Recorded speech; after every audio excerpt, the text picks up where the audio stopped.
I've heard you mention social entrepreneurship a couple of times in previous interviews. You said you were involved in that, maybe still are. Could you explain what it is?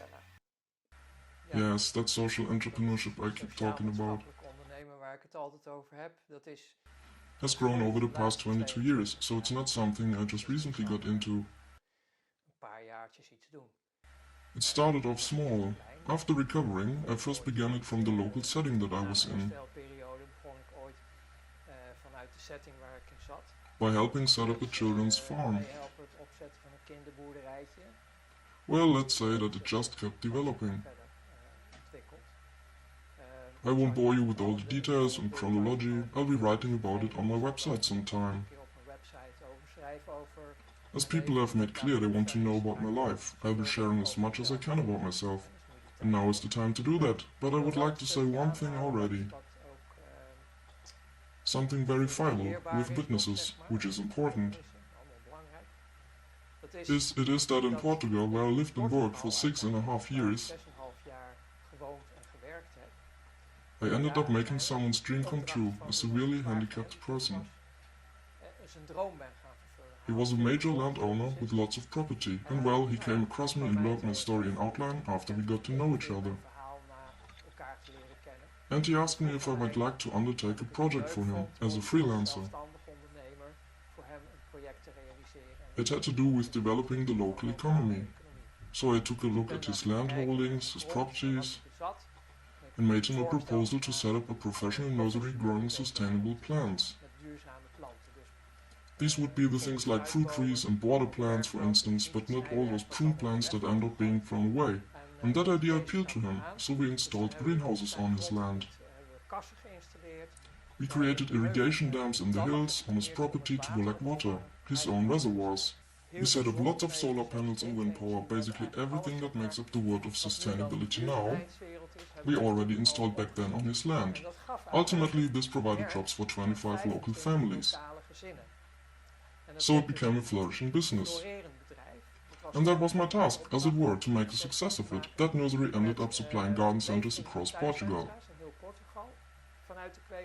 And finally, once every other week, they started filling those Danish plant containers transported by truck to the chillers, those irrepressible Dutch, And from there the plants went to resellers, including the auction at Aalsmeer. This whole process was a steep learning curve, because when I started I knew little about the plant world.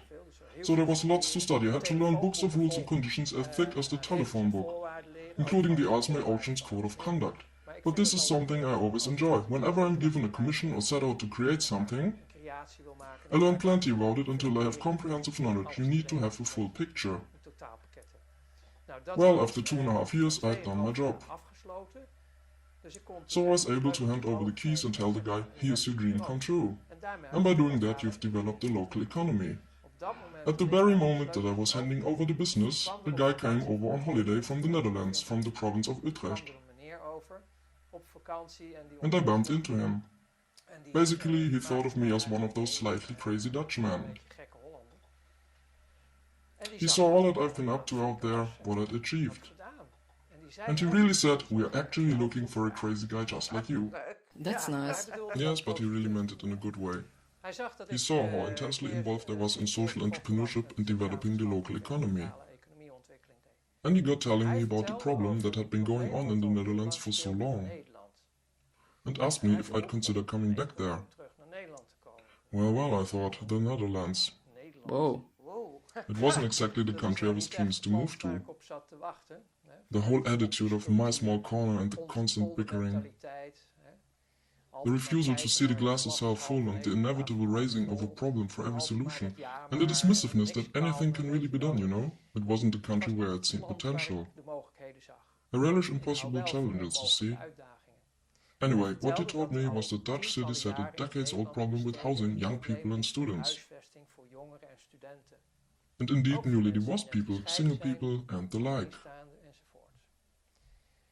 He said he'd had an idea about this once and had done a very small-scale pilot test of it. So he told me about his idea. It was about unoccupied buildings. How they could be converted to residential use in short timescales.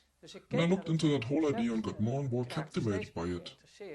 because all he was wanting was someone who could scale it up a bit. groots neer kon zetten. Well, ultimately, I said okay to it. Ik heb akkoord gegeven. And even at that early stage, we got in touch with Dutch bodies that might be able to get involved, such as project developers. Bijvoorbeeld projectontwikkelaars.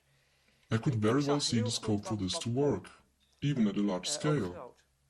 And that's how I moved to the Netherlands in 2003. Naar Nederland gekomen.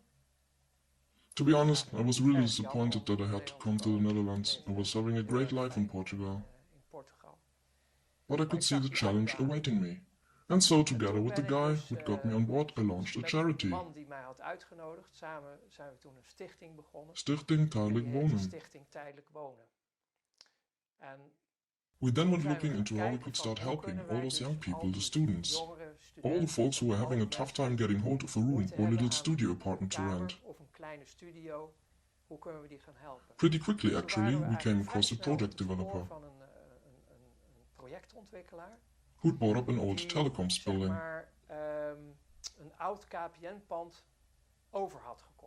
It was mixed occupancy between below Eurowoningen, there I'm giving people a plug again, and Van der Form.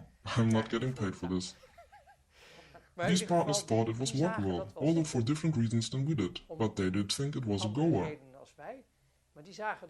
Because they could see that, if this charity takes over the running of our office,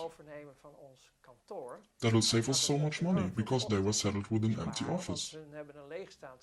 They'd have to wait ages for it to have been demolished or redeveloped.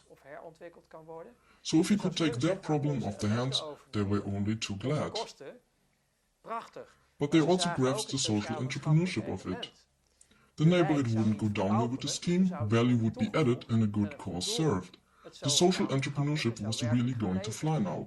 Something else they saw was, hey, besides the financial benefit, we are burnishing our image by doing this. And that'll help us get permits from local councils. That was another of their aims here. So as time went on, they saw more and more benefits in it, and to top it all, they were going to get rental income. Unexpectedly quickly, we'd struck a deal with them, in which we'd be occupying the premises first as a kind of caretaker staff. But, you know. And then financing has to be taken care of. Although I put my own money up for this, we needed lots more capital to renovate the lot, adapt the premises. And that's before you even apply for permits. What we then found was that there was an incredible amount of opposition to us within the council. Our aim, affordable housing for young people and students and others, was actually foundering due to council opposition. Oh, really odd that. You'd expect them to want to encourage it. Impossible, they said. And you're not professionals. I thought, well, excuse me. The architects and all the people we've assembled are very much professionals. They know exactly what they are doing. We've been poring over all the building permits, and before you knew it, we were becoming professionals in this area. In the end, we knew far more about it than they did at the council.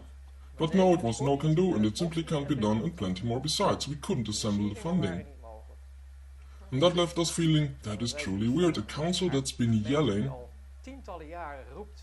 we must have solutions for decades, refuses to assist us, and there was more.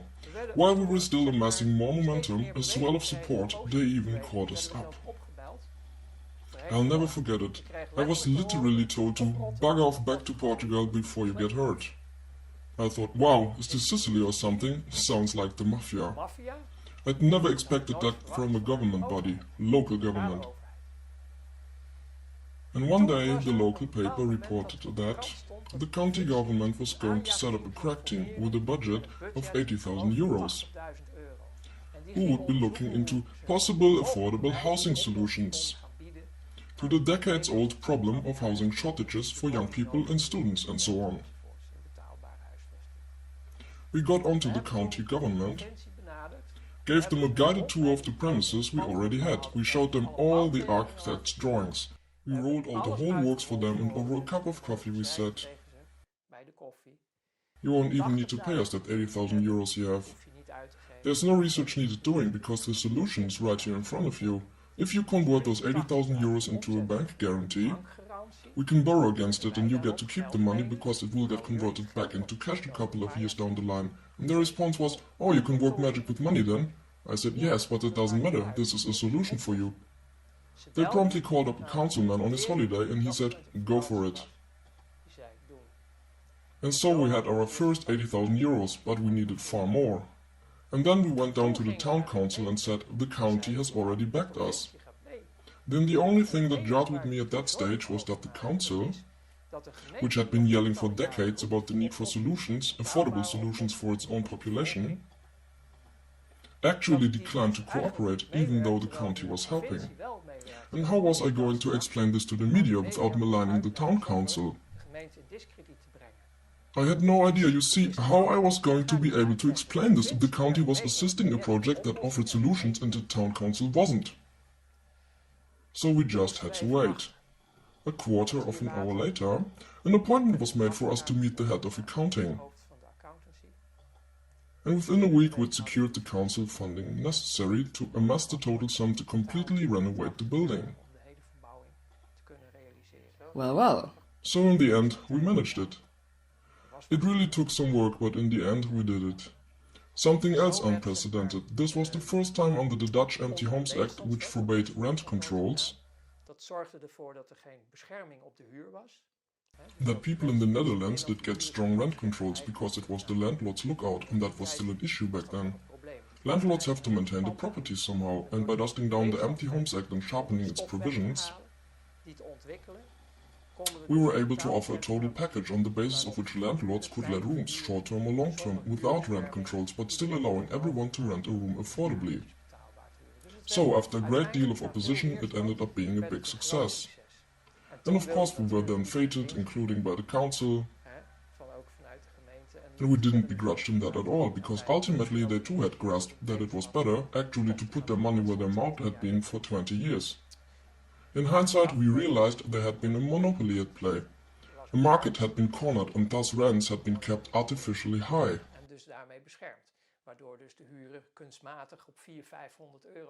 What should have cost 100 to 200 was being charged at 400 to 500 euros. And I have to say, this is nothing short of standard operating procedure everywhere, including here in the Netherlands, protected cliques. Up until this point it was all going swimmingly well. And this was the project that made us realize, because we believed in the do-it-yourself principle, that young people and students could get extra rebates if they gave 64 hours of their lives for simple DIY jobs. This way we shaved huge amounts of labor costs in the Netherlands, and they got a cheaper rent out of it. But how did these young people and students react? They went off and asked aunts, uncles, mothers, fathers, friends to join in the effort.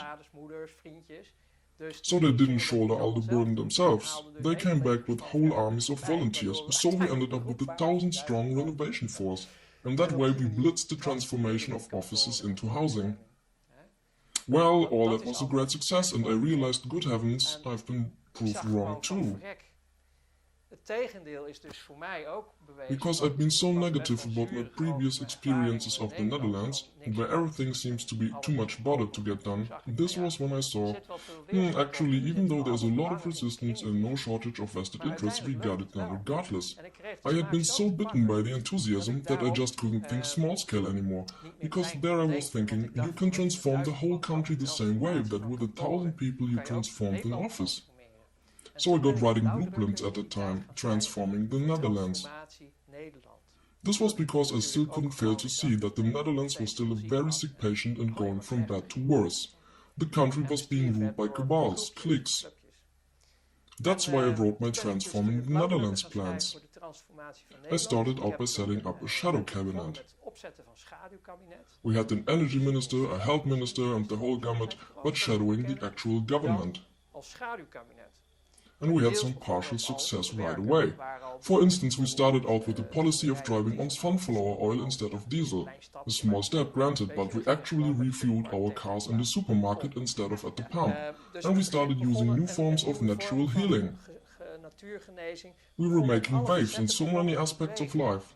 And in my enthusiasm, I began to share our successes with some of the best-known people in the country. Because when you're doing a pilot scheme, that's what we were up to. I was chairing a charity doing a pilot scheme. pilot, then all the elite circles will find out about you sooner or later. It wasn't just people in housing, we were on the radar of all kinds of groups.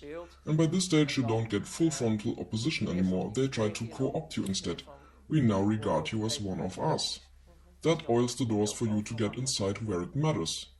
And that happened really quickly, really straightforwardly, so I was beginning to share those blueprints for transforming the country, which I was so fired up about, with some pretty senior people in the Netherlands. And I'll never forget this. I saw one of those high and mighty reading through our documents by the window, with glasses on, and suddenly he swiveled around and looked at me like this over his glasses. This is feasible. Fantastic. Very realistic. Well done, you. Well, of course, I thought, this chap's surely going to help now. You don't say that if you are not going to get on board, surely? But it never came to that. But anyway, as time went on, I shared the plans with numerous people. And then, overnight, things started conspiring against me. Take the success I'd had in housing. We were supposed to be starting work on the second project, but we began to meet with resistance. So the attack dogs were unleashed? Opposition started coming my way. And this is the form it took. Initially, we'd make a gentleman's agreement on the board. We're investing so much time and effort and money in this, so we'll keep a log of hours. And once the project's wrapped, and we settled all the debts, repaid the loans and are beginning to turn a profit, then we are entitled to pay, because we have generated that revenue, creating the profit ourselves. And we agreed that we then recompense ourselves, don't fall off your chair, the grand hourly rate of 20 euros gross. Just think of it, even a carpenter gets 40 euros an hour. Right. And this while we were bearing all the risk and responsibility, the loans, the whole seed capital came from us. And we were asking 20 euros an hour for it. This is just to point out that we weren't on the make. But even that paltry sum is enough to get people carping in the Netherlands. If you call what you are doing a good cause, it has to be absolutely unpaid here. You can beat yourself, try doing it, but woe betide you if you get a cent for it. So this was a hold they had over us, and so we started getting blocked. They insisted we got a supervisory board to sign off on it, and there's where the blockage came. Tensions began to mount. No, you have to get your second project done first, and then we might be able to discuss payment. So we were blocked. And there I was thinking, well hello, I smell a rat here. I mean, we jumped through all the hoops, made it profitable, delivered it debt-free, so it was a success story. I'd now earned my compensation, as we'd agreed in advance. True, there was no written agreement, only a gentleman's agreement, and you know, things began to churn in my mind. Didn't the light go on in your head? Did you think, I'm back in the Netherlands and here we go again, same old story? Could you not really lay your finger on who was causing this? No, initially, I couldn't identify it. I could see... I didn't immediately make the connection between what I was sharing with people and the transforming the Netherlands idea. No, I didn't see that at that stage. I thought it was truly a local issue, just a case of what's going on here then. But get this. During the mounting opposition, when things were deteriorating due to the block, due to the standoff, remember, I was the public face of it. We're not talking about the charity per se here, I'm talking about external triggers, which began to affect us. So anyway, here it comes. One day I was literally snatched off the street. I was on my way to a birthday party and I was arrested. Handcuffed, and I should understand why. And they carted me off. And my wife, who didn't even have a driving license, was left at the side of the road. What? And away I went. Panic! So she called one of our people from the charity, who was a pretty influential guy himself, and told him what had happened. He came and got her. None of us knew what the score was. In custody they told me, you know why we've nabbed you, but no, I knew nothing. Well, it turned out there was an international warrant out for me.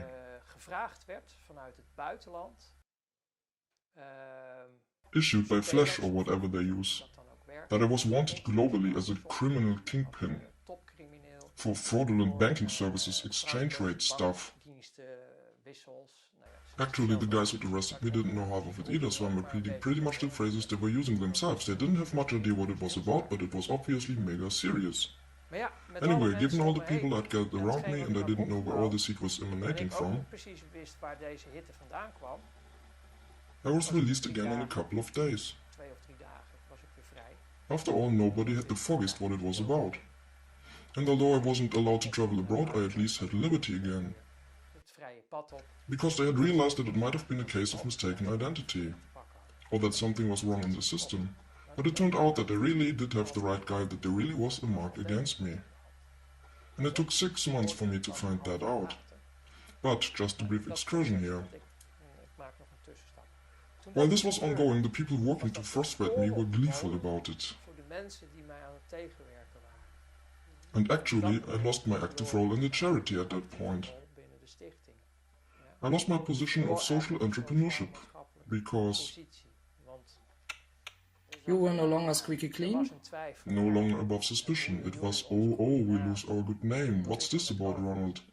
With the best will, I can understand why they thought that. Positief gedacht. For safety's sake, I had to step back. Moest ik een stapje terug doen. And in practice, I couldn't get myself involved in anything. But did you have a clue back then what it was really about? No. Maar ik But I instructed an attorney, een advocaat and he looked into what was going on here. gaan kijken van wat is hier aan de hand. Because no end of stuff started coming out, it turned out there was a dossier somewhere. Dossier. An indictment had been filed. Ja. Right. And then we worked out that currency deals had been made at my old office.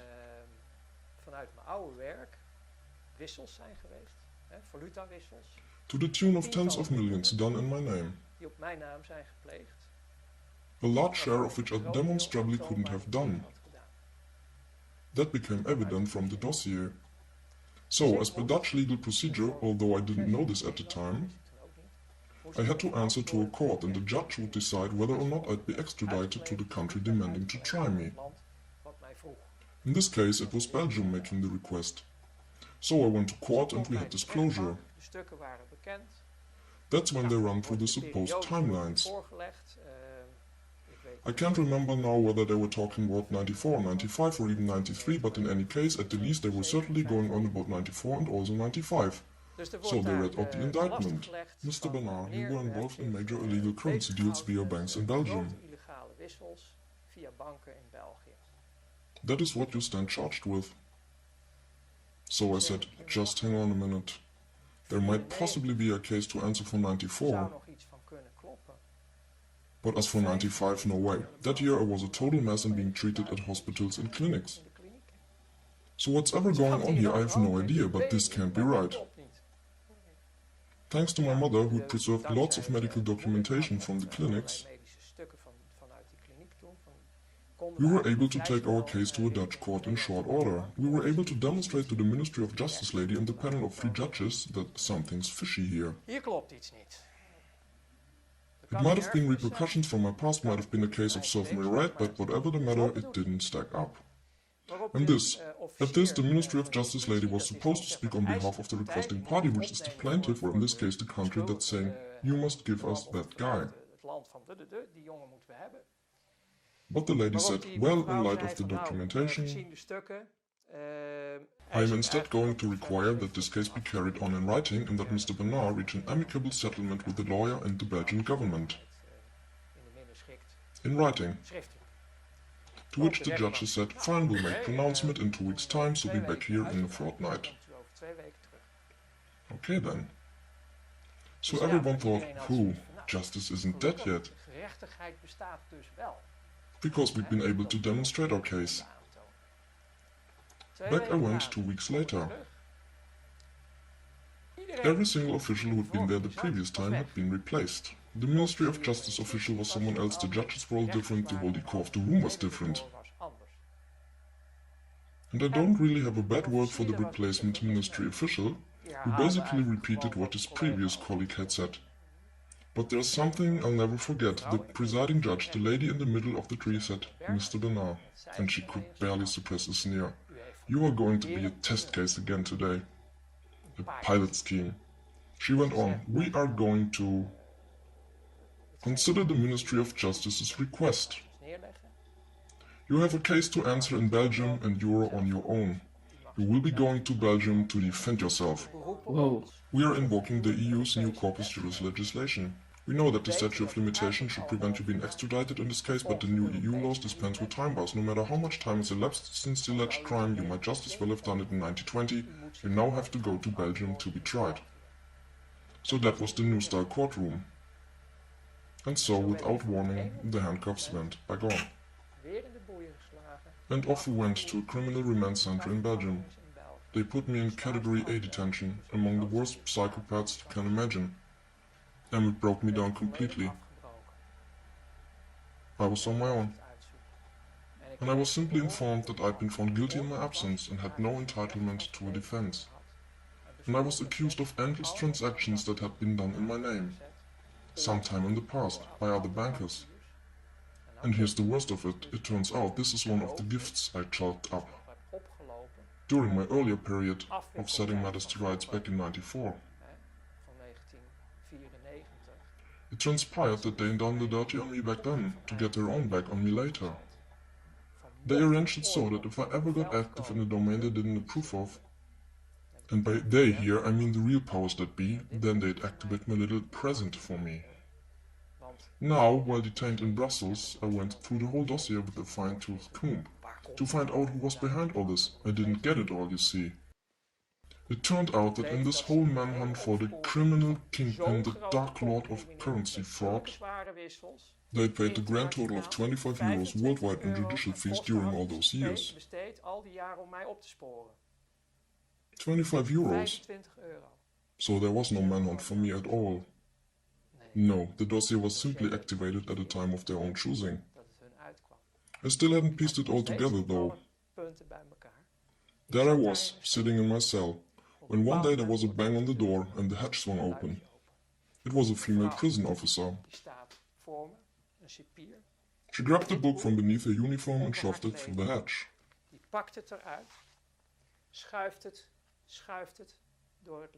She said, "Ronald, I represent the Rosicrucians.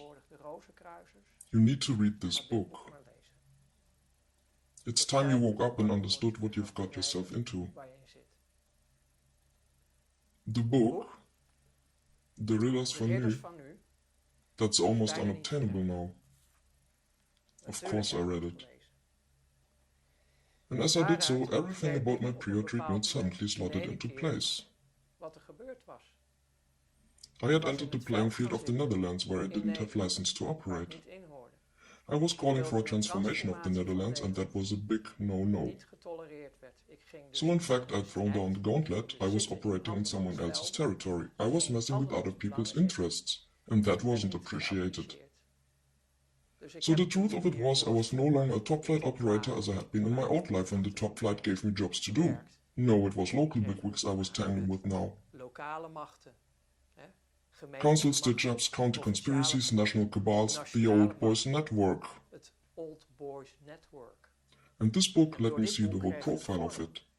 You see, it was written by a researcher, André van Bosbeke, who was admitted to look around lots of different knightly orders.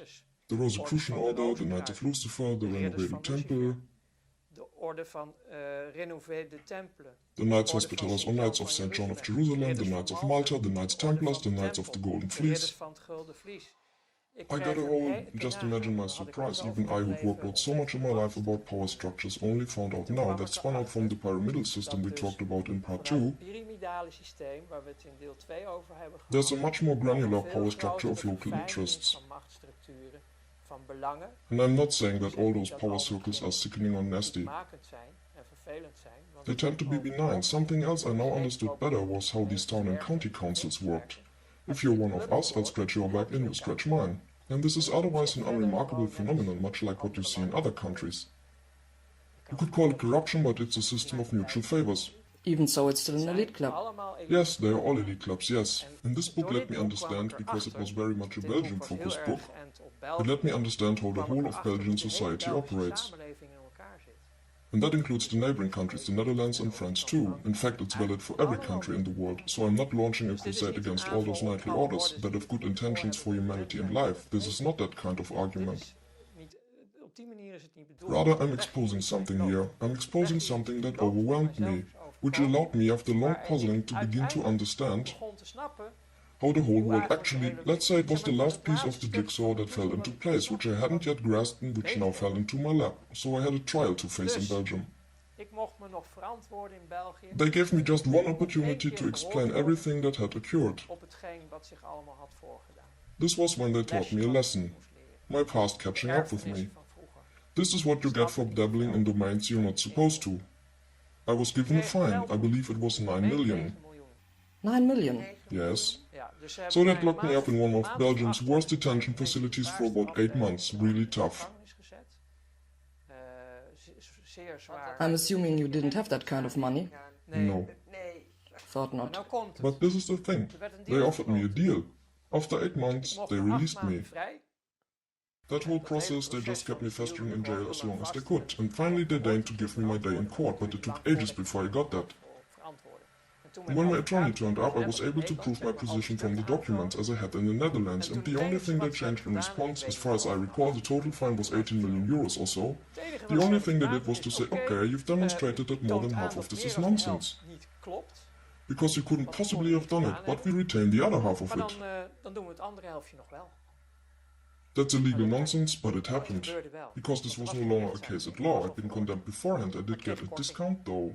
And if I remember right, the final settlement was that once I stumped up 9 million, I'd be set free. Betalen en dan was ik weer vrij. So you had discount justice. Yes, bargain basement stuff. Because half the charge was nonsense. Half of the dossier was nonsense because I'd disproven it with documents. Dat ik daar de stukken van had overlegd. An impossibility, but these kinds of trials do happen. How could you respond? I think I could give you the whole dossier if I did some real digging. Wow, but how could you respond? How did you pay? Well, here comes the punchline. I'm not out to ridicule Belgium, but you have to laugh. You know what they said? Weet je wat ze zeiden? If you can't pay up front, you'll have to pay what you can afford in installments. Mogen betalen en gaan aflossen. So 9 million at 4% annual interest works out at 360,000 euros a year in interest payments alone. Euro per jaar kwam er bovenop aan rente. En ik kwam But they let me vrij walk op free for a direct debit of 25 euros a month. What? Yes, and I had to sign a vow never to set foot in Belgium again. How many years does the direct bid run for? 10,000 years? For life.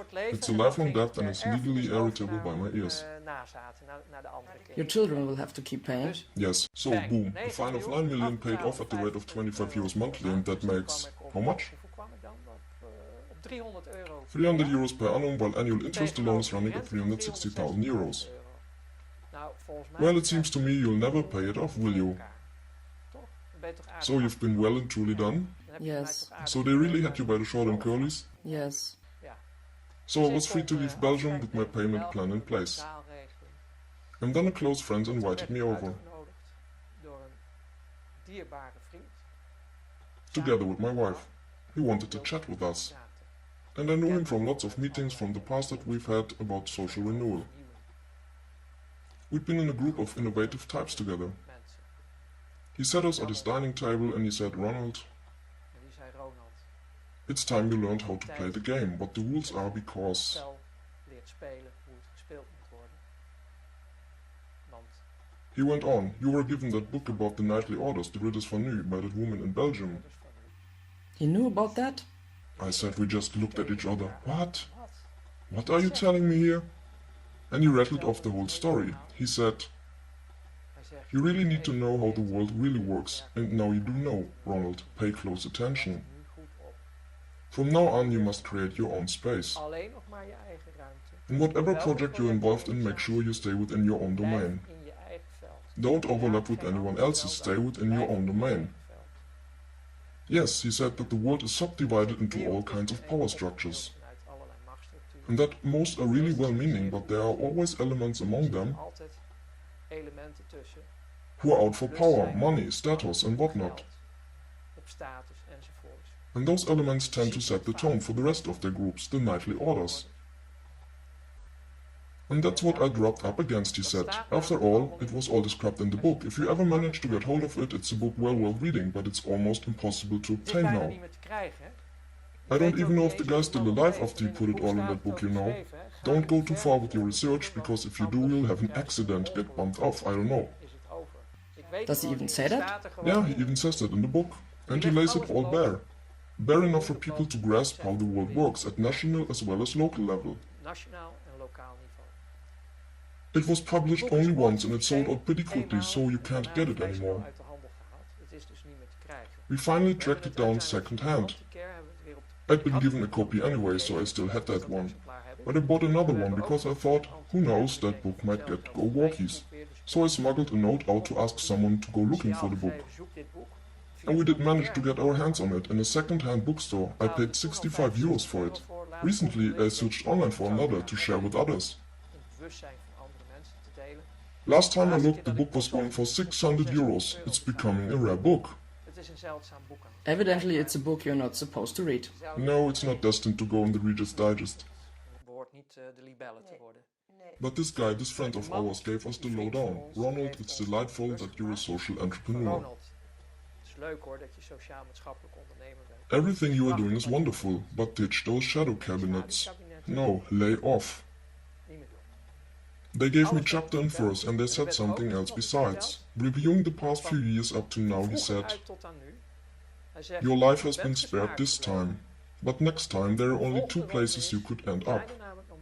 6 feet under or in mental detention. Those are your two options, so choose. Or you could live. But he also said, the time has come, and that means the time right now, the time of transition, the threshold of the new age, in which man's free will again be sacred when it will be respected. That means everyone on earth will be able to choose for themselves. So I'll be able to manifest anew, you'll be able to manifest anew. But you won't be able to be in conflict, nor will you be able to enter another field. It will be people, worldwide, who have to decide for themselves what they choose, based on their free will. And nothing will be done to thwart that, it will be respected. All this was explained to me then. So you can imagine how I felt when he told me this, out of pure concern and friendship. His attitude was, look lad, I want to be certain that you've learned this lesson now for the rest of your life. I know what got you into this, you've been a social entrepreneur, a project developer. You've been in it all and you're banging your head against that same brick wall again? Won't you finally learn your lesson? It was well meant, because in the end we all die and I'm not immune. He wanted me to carry on living, so he said it all out for me plainly. And I'd like to say at this point, if a domain is created or a potential in which we can exercise our free will, then we are faced with that choice. Without conflict and based on inclusiveness, as I explained a moment ago. It goes wrong as soon as we see everyone as a boogeyman. Because you asked about that some stage, imagining everyone is in networks and nasty things lurk everywhere. Who are we to cast that stone? Who are we to judge another? If we dare to connect, in spite of our grief, our pain, if we work inclusively, forgiving everyone, and that includes ourselves. Because hate and evil are toxic, then we are doing ourselves a favor. And of course we should allow everyone to bear their own responsibility, but we should base our work on inclusiveness. In a sense you could say, even the devil is welcome as long as he's here to transform. That's just a bit a metaphorical way of putting it. After all, as long as we write everyone off as Satan and give them a black mark, you're pushing even further away people who are currently on the verge of coming over to us. You're pushing them into the darkness, yes. I face this every day because fortunately I'm now in a position to manifest, as nowadays I stick to my own space and I'm independent because you'll never get me to join any club of any kind again. If I did that, you see, I'd have a boss. But because I'm so free and that's something anyone can achieve, I can now move around at will and engage with anyone. Oh, more conspiracy stuff to go on. No, it's not that. What I'm saying is different. I just don't judge anymore. I'd like to carry on the unconditional love course that my wife and I set up a while ago.